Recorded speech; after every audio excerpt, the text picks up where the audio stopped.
Growing up, my father was a hunter. I think from the very first time he took me out, I was hooked on being out there.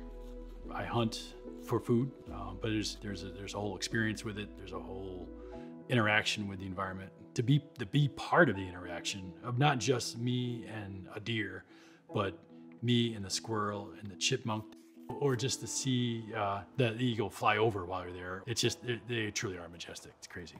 In hunter safety, we're taught to be sure of our target as well as what's beyond the target, so that we're not going to harm something that we weren't aiming to hit.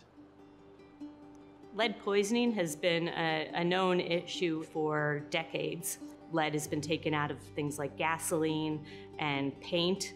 We identified that lead ammunition for hunting is being used by the public, and we wanted to make sure that people were aware that it does present problems for both wildlife populations and for human health.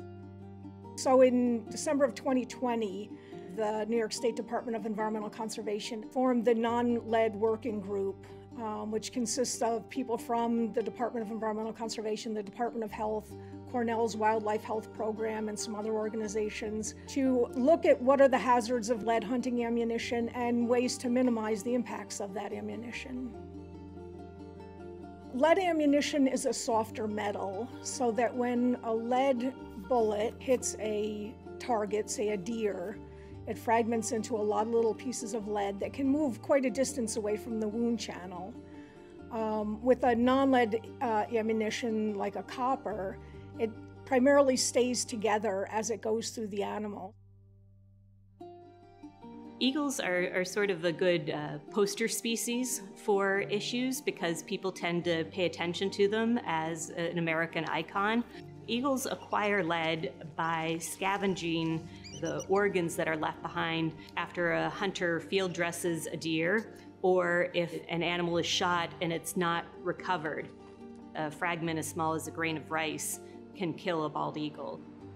We had an eagle come in recently from the Janet L. Swanson Wildlife Hospital that had been submitted from a wildlife rehabilitator. That eagle received a full diagnostic necropsy. Then when we tested the liver for lead, we found that it was 145 parts per million, and anything over 20 parts per million for the liver is considered toxic. It's hard to argue with what everybody's finding in terms of lead being toxic, and toxic to especially birds of prey. So I would say that, so the next conservation act that hunters can get behind and push would be using non-lead ammo. But it can be difficult to find. This year, I went to 4 different locations to try to find non-lead ammo. I would say it's a supply and demand issue. I don't think there's many hunters that demand non-lead. It seems that most people out there are not as well educated as we might hope on this issue. And so our work was really to get that educational piece out there, to let hunters know that this is an issue, that there are alternatives, not only just non-lead ammunition, but activities or behaviors that they can engage in that would lessen the risk to scavenging wildlife.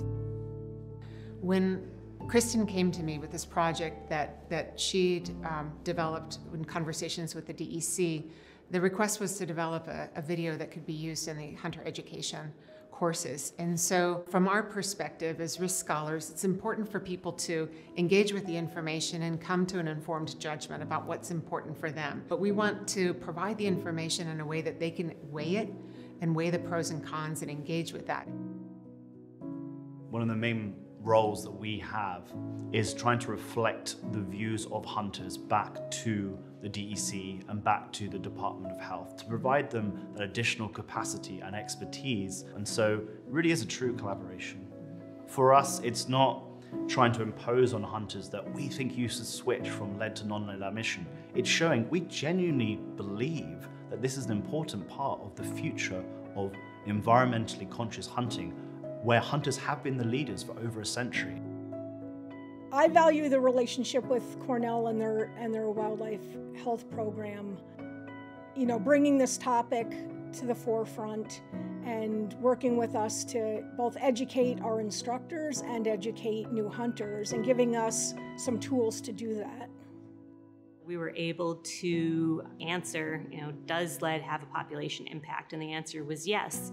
And while that impact might not be enormous to some people, the fact that it is something that we can control, in a world where we can't control a whole lot of things, people can make choices about what they use for hunting. And I think that is where the research is inspiring, that we're directly trying to give this back to people to inform their choices.